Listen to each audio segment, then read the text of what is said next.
Imagine que você é uma criança, você está andando por um local onde muitas pessoas dizem que é mal assombrado, você já tem escutado várias histórias de assombrações por ali por perto. Você está andando nesta região junto com seu irmão menor, junto com um amigo também menor do que você, e você acaba se deparando com um animal muito estranho, um animal que tem várias características parecidas com um lobisomem. É exatamente isso que a gente vai falar. A história de hoje foi enviada por um inscrito aqui do canal. Eu tô com algumas anotações aqui, eu vou até pedir licença para você, porque eu vou precisar de alguns dados, né? Foi enviado pelo Márcio Alves, tá? Márcio Alves é um inscrito aqui no canal. Ele é pernambucano, é recifense, e ele mora hoje em Maracanaú, no Ceará. Inclusive, até a gente queria agradecer ao pessoal do Ceará. Tem gente de Fortaleza que acompanha aqui o nosso canal, tem gente de São Paulo que acompanha, tem gente do Rio de Janeiro, gente de Salvador, né, da Bahia. Então tem muita gente de outros estados que acompanham o nosso canal Lendas e Causas de Pernambuco, e aí a gente queria agradecer a vocês. Algumas dessas pessoas já moraram em Recife, outras são recifenses e outras acompanham simplesmente porque querem saber quais são as histórias de assombrações do estado de Pernambuco. E se você também se interessa por histórias de assombrações, lendas urbanas, lendas rurais, se você quer saber quais são os lugares mais mal assombrados de Pernambuco e, consequentemente, os lugares assombrados de Recife, você precisa se inscrever no nosso canal e ativar o sininho para receber as nossas próximas notificações. Lembrando que a gente tem um outro canal paralelo, tá? Que é o Cine Teologia Cultural, onde a gente conta histórias de assombrações de outras regiões. Inclusive, recentemente até a gente contou uma história sobre uma lenda que muita gente diz, inclusive, que não é lenda, que existe de verdade, são os zumbis do Haiti, né? E depois, inclusive, até a gente contou uma história de assombração de um médico que teria ali encontrado, eu não vou dar maiores detalhes, mas ele teria tido uma experiência muito estranha enquanto ele estava tentando tratar de uma criança. Então tem várias histórias de assombrações que ocorreram em outros lugares e a gente grava os vídeos e posta lá no Cine Teologia Cultural. Eu vou deixar o link aqui abaixo, tá? Então, para entender como essa história aconteceu, eu preciso que você preste muita atenção aqui na tela. E eu tô falando isso porque tem muita gente que gosta de escutar as histórias de assombrações. Você pode estar ouvindo no carro, né? E você pode ter dado play nesse vídeo. Mas esse vídeo aqui, em especial, é um vídeo que seria muito interessante se você olhasse a tela, porque eu vou te mostrar alguns mapas, né? Essa história que o Márcio nos enviou, o Márcio Alves, ela teria acontecido ali no dia 28 de 6 de 1994, tá? 28 de junho de 1994. E como é que a gente sabe disso, né? Como é que o Márcio lembrou disso? É porque era dia de jogo do Brasil, estava acontecendo a Copa do Mundo de 1994, né? E o Brasil, neste dia, ia jogar com a Suécia. O jogo começou por volta das 5 horas da tarde. Essas informações, elas parecem de início irrelevantes para você, mas não é, tá? Isso vai ajudar você a entender como é que estava a configuração do local. O jogo começou, na verdade, por volta das 5 horas da tarde, o último jogo da primeira fase, Brasil e Suécia, em 1994. O jogo foi empate, né? 1-1. E aí, só um detalhe, porque, na verdade, o Brasil pegou a Suécia também na semifinal, nessa Copa do Mundo, né? Que acabou ganhando de 1-0, o gol de Romário. E eu tô falando isso para você não se confundir a questão das datas, tá? Porque em julho o Brasil também jogou com a Suécia na semifinal. Mas a gente está falando desse primeiro jogo que foi empate, foi 1-1. Então, por que eu estou passando essa informação? Porque quando aconteceu o que aconteceu com o Márcio Alves, junto com o irmão dele e junto também com um amigo, a rua estava completamente deserta. Era pouco antes de começar esse jogo do Brasil. Não sei se você já teve essa experiência, né? De, sei lá, sair do trabalho um pouco atrasado, ir para casa. Esse jogo nesse horário, assim, mais ou menos 5 horas da tarde, geralmente as empresas largam os funcionários mais cedo, né? E muita gente sai justamente em cima da hora. Algumas pessoas, inclusive, só conseguem largar quando o jogo já começou. E se você andar na rua, você vê que é completamente deserto, né? Então, essa experiência daí, é mais ou menos essa experiência que o Márcio passou junto com o seu irmão. O Márcio, ele vai dizer que na época ele tinha aproximadamente uns 10 anos de idade, tá? Aconteceu no Ibura de Baixo, tá? Eu vou mostrar o mapa para você. O Márcio, ele tinha mais ou menos uns 10 anos de idade. Ele estava andando com o irmão dele, que tinha por volta de 5, 6 anos aproximadamente. E eles encontraram um amigo que também acompanhou eles, e esse amigo tinha mais ou menos ali entre 8 e 9 anos de idade, tá? Então, o que é que acontecia? Por exemplo, a mãe do Márcio, ela tinha um amigo que tinha um cavalo. E aí o Márcio ganhava uns trocados para ficar cuidando desse cavalo, né? E como é que ele cuidava desse cavalo? Primeiro, antes de qualquer coisa, deixa eu só mostrar o mapa para você aqui, para você entender basicamente onde é que foi que aconteceu isso, tá? Então, existia ali, por exemplo, esse é o mapa do Ibura, né? Ibura de baixo. Só para você se situar, por exemplo, eu vou colocar um círculo vermelho aqui no SESI do Ibura, tá? Só para, se você conhece essa região daí do Ibura de Baixo, próximo inclusive da Avenida Recife, deixa eu fazer um tracinho aqui para você ver. Na avenida, essa é a Avenida Recife, tá?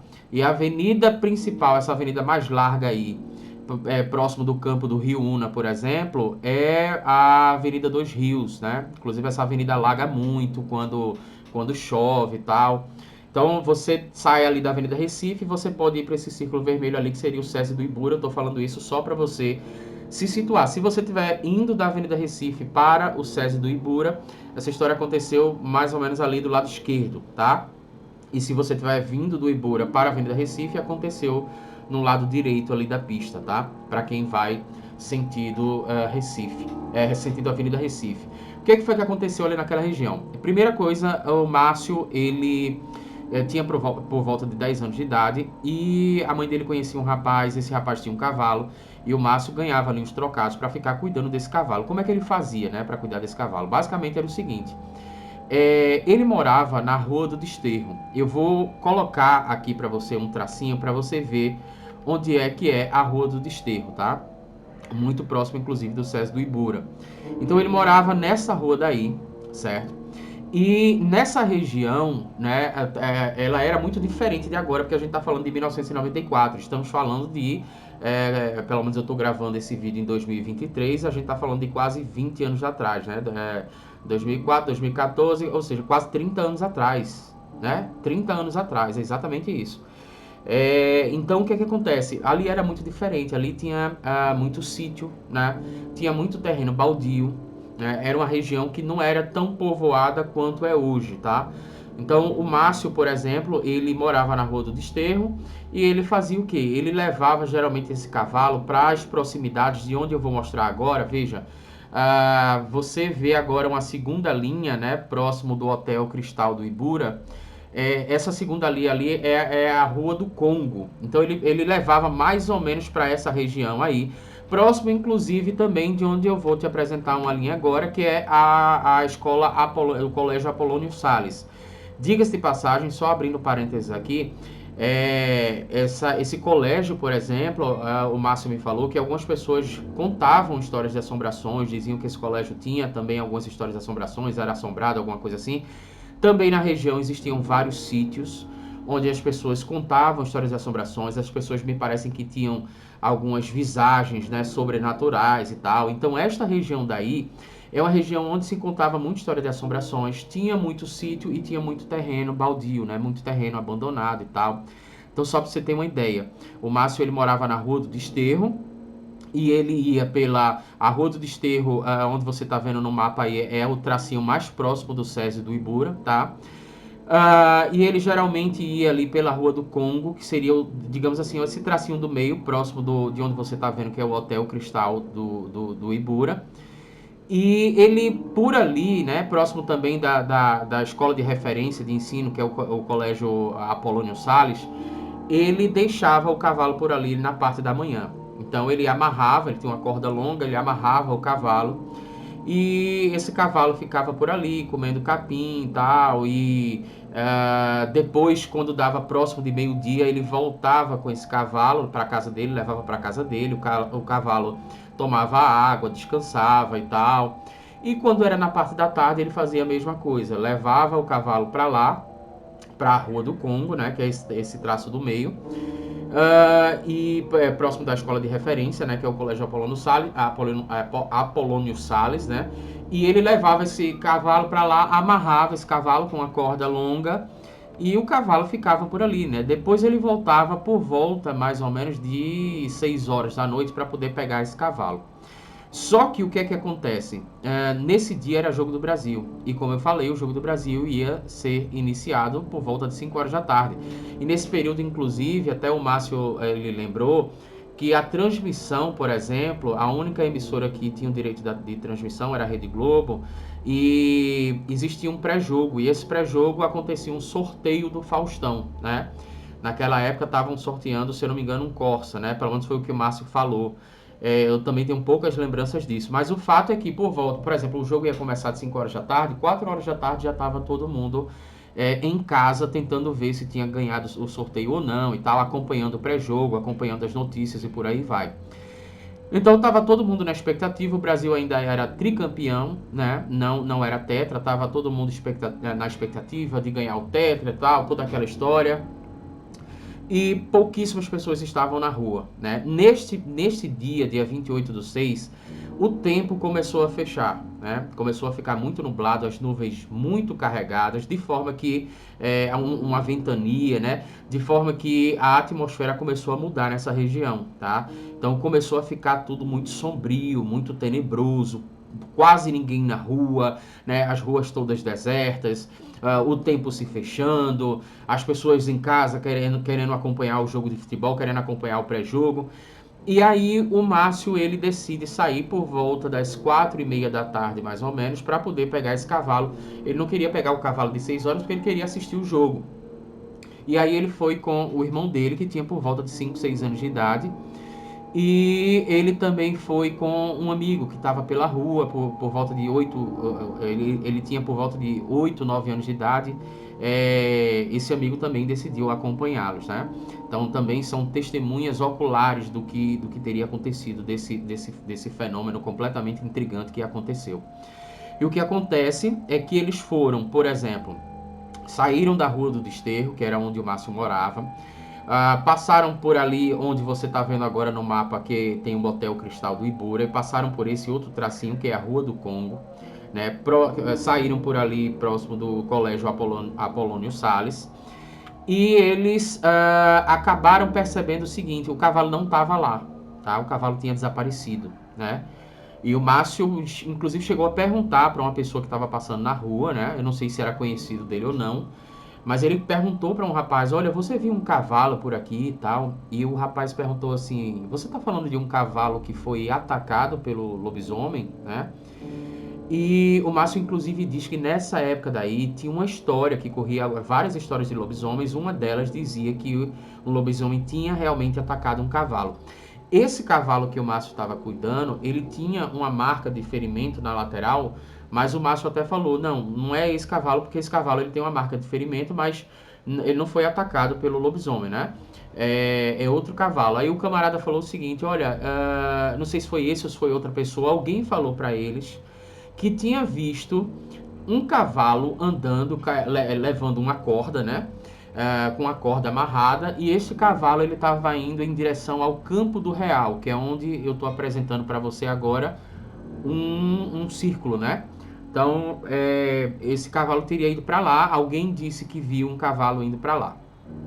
Nessa região próximo tinha umas cooperativas de açúcar, né? E aí estava tudo muito deserto. Você sabe que as cooperativas de açúcar têm galpões enormes e tal. E aí toda essa região deserta, as pessoas em casa, o tempo se fechando, né? Muita ventania, quer dizer, um cenário típico de uma história de assombração.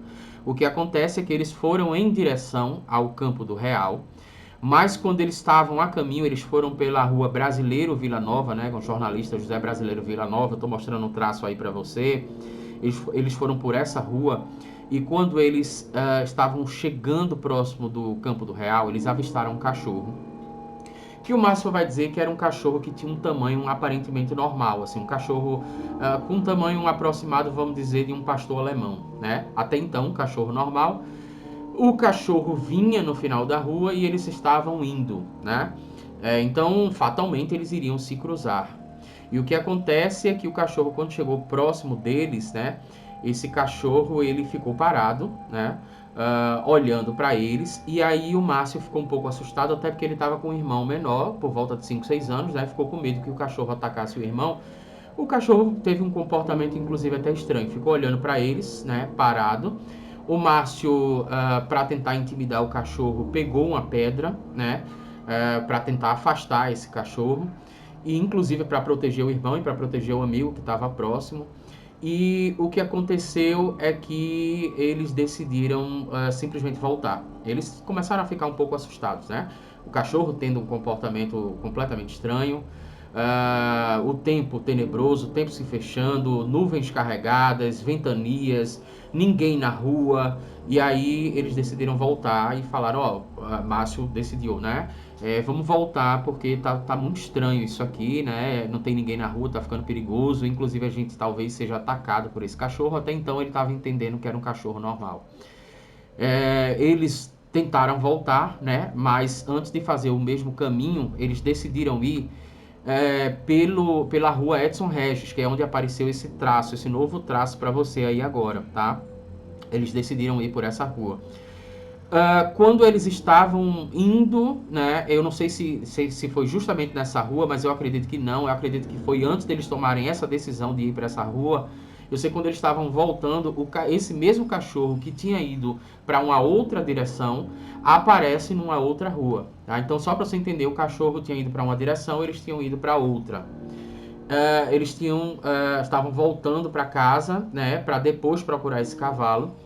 E o que aconteceu é que esse cachorro apareceu numa outra rua de forma que não fazia o menor sentido, assim, não dava tempo do cachorro chegar lá. Ele teria que ter feito uma volta muito grande e me parece que não tinha via, né? Pelo mapa que eu dei uma olhada, me parece que não tinha via possível para fazer com que esse cachorro arrodeasse, tá? Até porque, só para você entender um detalhe, nessa região aí próximo do Campo do Real, essa região ela tem uma murada, né? Chega próximo do aeroporto. Esse tracinho azul que está aparecendo aí para você agora é o início da pista do aeroporto, tá? Então tem uma região muito grande aí que tem um muro, né? Que separa porque é justamente a questão do aeroporto e o início da pista de pouso do aeroporto, né? Então não tinha, pelo que eu entendi no mapa, condições desse cachorro ele ter feito a volta. Ele misteriosamente apareceu em outro local e foi aí que a coisa começou a ficar muito mais estranha, porque não tinha ninguém na rua, o tempo estava completamente fechado, né? Já estava anoitecendo, todas as pessoas em casa e eles estavam sozinhos na rua. E esse cachorro, ele simplesmente parou para eles e começou a mostrar a arcada dentária, né? Ele começou a mostrar os dentes, né? Que é um movimento muito comum assim de cachorros para tentar amedrontar, né? Os seus supostos oponentes, digamos assim. Então esse cachorro começou a fazer esse movimento. O Márcio pegou uma pedra de novo e foi aí que eles observaram com detalhe esse cachorro, que até então eles estavam entendendo que é um cachorro, e eles dizem veementemente, pelo menos o Márcio falou, inclusive até que parece que perdeu o contato com o amigo, né, que estava junto com eles, mas que o irmão confirma essa história, né, que quando eles olharam para o cachorro estava com os olhos vermelhos, quase como se fosse olhos de brasa, como se estivesse pegando fogo. Essa história da questão dos olhos vermelhos é uma história que me chama muita atenção, porque, inclusive lá no outro canal, no Cine Teologia Cultural, a gente já viu várias histórias, né, vários relatos de pessoas que dizem ter encontrado com o lobisomem e quando tiveram a oportunidade de visualizar o rosto do lobisomem, é muito frequente que as pessoas digam que eles têm olhos vermelhos, tá? Então tem até uma história lá que um lobisomem teria aparecido numa casa de praia no sul do país, inclusive, eu não vou conseguir lembrar que vídeo é esse, mas ele, na história, por exemplo, me parece que uma pessoa chegou a abrir a janela e teria dado de cara, se eu não estou esquecido, teria dado de cara com o lobisomem e também vai dizer que os olhos do lobisomem eram vermelhos. Então, isso é uma característica muito frequente, né, de pessoas que teriam encontrado ali supostamente com o lobisomem. Coincidência ou não, nesta mesma época as pessoas estavam contando algumas histórias de lobisomens, que são histórias que a gente está tentando descobrir que histórias seriam essas, né? E se a gente conseguir descobrir, a gente vai trazer aqui para o canal. O Márcio voltou, né? Ele começou a correr, pediu para o irmão correr na frente, porque o irmão era menor.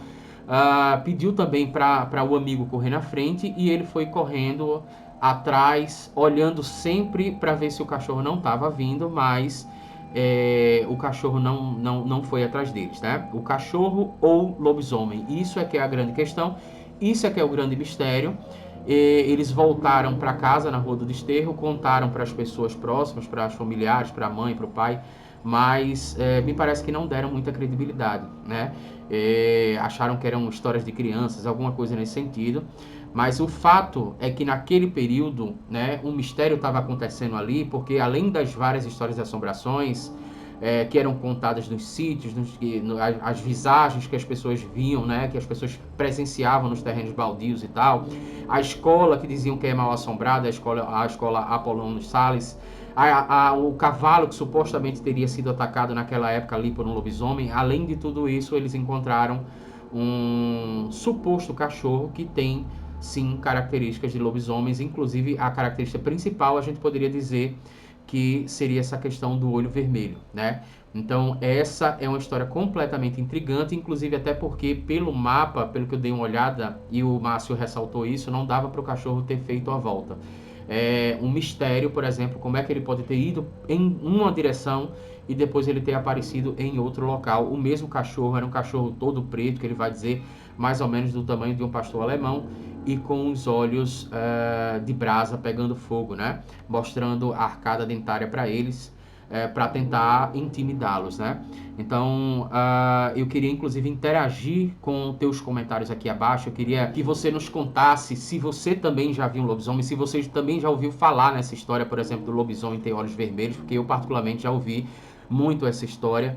E eu espero que uma assombração apareça no seu quarto hoje à noite, caso você não tenha apertado no botão de se inscrever no nosso canal, nem tenha ativado o sininho para receber as nossas próximas notificações e nem tenha compartilhado esse vídeo com pessoas que também gostam dessas histórias, tá? Espero que você tenha bons pesadelos e eu te vejo no próximo vídeo.